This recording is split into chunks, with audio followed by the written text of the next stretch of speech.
अस्सलामु अलैकुम दोस्तों, जैसा कि पिछली वीडियो में सिकंदर आज़म अलेक्जेंडर द ग्रेट का मुख्तसर तारफ़ लेके हाज़िर हुआ था, तो आज मैं इब्तदाइया कुछ और तारफ़ सिकंदर के शहर जहाँ पे वो रहता था उसके हालात आपके सामने रखूँगा।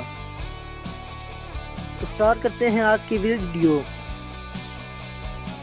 सामईन, हज़रत ईसा से 500 साल पहले यूनान छोटी छोटी शहरी रियासतों पर मुश्तमिल था। हर शहर एक खुद मुख्तार रियासत होता था। ये छोटी छोटी जमहूरियतें थीं जिनका मरकज़ शहर था। आसपास की कुछ अराजी इनकी मलकियत होती, जिससे शहर को खुराक बहम पहुंचाई जाती। यूनानियों ने अपनी छोटी छोटी शहरी रियासतों को मिलाकर कभी कोई बड़ी रियासत, सल्तनत या जमहूरियत न बनाई।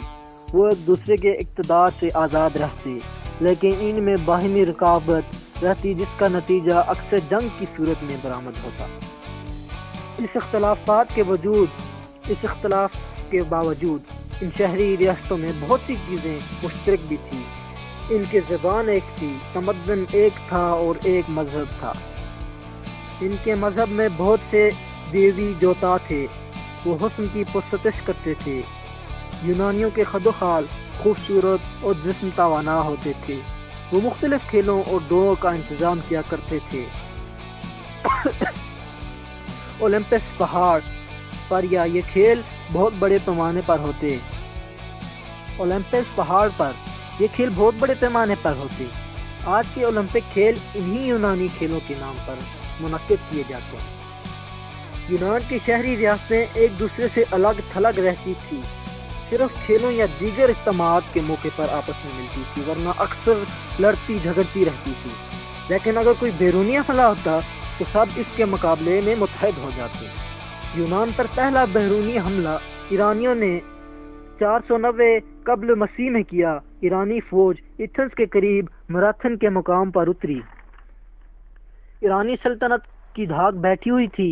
एथेंस वालों ने ईरानियों के खिलाफ अपने पुराने दुश्मनों यानी स्पार्टा वालों से मदद मांगी, लेकिन इससे पहले कि स्पार्टा की फौजें मदद को पहुंचती, एथेंस वालों ने ईरानी फौजों को शिकस्त दे दी। ये जंग मैराथन के नाम से मशहूर हो गई। मैराथन में ईरानी शहनशाह दारा को शिकस्त हुई। ईरान वापस आने पर इसका इंतकाल हो गया। ज़र्क्सिस इसका जानशीन बना। इसे भी यूनान फतह करने की आरज़ू थी, चुनांचे इसने भी इस मकसद के लिए लश्कर तैयार किया। ये लश्कर खुश्की के रास्ते से रवाना हुआ। समुंदर में साहिल के साथ साथ जहाज़ों का बेड़ा चला, लेकिन समुंदर ने यूनानियों की मदद की। ज़बरदस्त तूफान आया, जिसमें ज़्यादातर जहाज़ तबाह हो गए। लेकिन यूनानी ईरानियों का टेढ़ी दिल देखकर घबरा गए। उन्होंने अपने सारे खानगी झगड़ों को पसे पुश डाल दिया और गनीम के मुकाबले में मुत्तहद हो गए। इब्तिदा में यूनानी फौज पसपा हुई, लेकिन इसने थर्मापोलाई के मुकाम पर ईरानियों को रोका। इस जगह एक तरफ समुंदर और दूसरी तरफ पहाड़ था। दरमियान में रास्ता इतना तंग था कि मुट्ठी भर आदमी भी इसमें से नहीं गुजर सकते थे। तो ईरानियों की फौज तो बहुत बड़ी थी, और इस फौज को रोकने के लिए ये ज़बरदस्त मुकाम था। जंग मैराथन के ठीक 10 साल बाद एक मरतबा फिर यूनानी सूरमाओं ने अपने वतन की खिदमत में दाद शुजाअत पेश की। तंग दरे में एक के बाद एक सूरमा गिरता रहा। 1400 यूनानियों के काम आने के बाद ईरानी आगे बढ़ सके। यूनानियों ने थर्मापोलाई पर ईरानी फौज को थोड़ी देर तो रोका, लेकिन इसके मुकाबला की ज्यादा ताब न ला सके और पीछे हटते गए। बहुत सी यूनानी शहर ईरानियों के कब्जे में आ गए। एथेंस वालों ने अपने शहर की बर्बादी गवारा कर ली, लेकिन दुश्मन के आगे सर झुकाना गवारा न किया। चुनांचे सारी की सारी आबादी जहाज़ों में मुंतकिल हो गई। ईरानी संस्थान शहर में दाखिल हुए और उसे आग लगा दी। यूनानी बेड़े को अभी शिकस्त नहीं हुई थी, इसलिए सलामस के करीब जबरदस्त बहरी जंग हुई, जिसमें तमाम ईरानी जहाज तबाह हो गए। इस तबाही से शाह ईरान बहुत दिल बर्दाश्ता हुआ और वो ईरान वापस चला गया। ईरानी सल्तनत की अजमत अभी कुछ अरसा और बरकरार रही, लेकिन मैराथन और सलामस के इसके जवाल का पता दे रहे थे।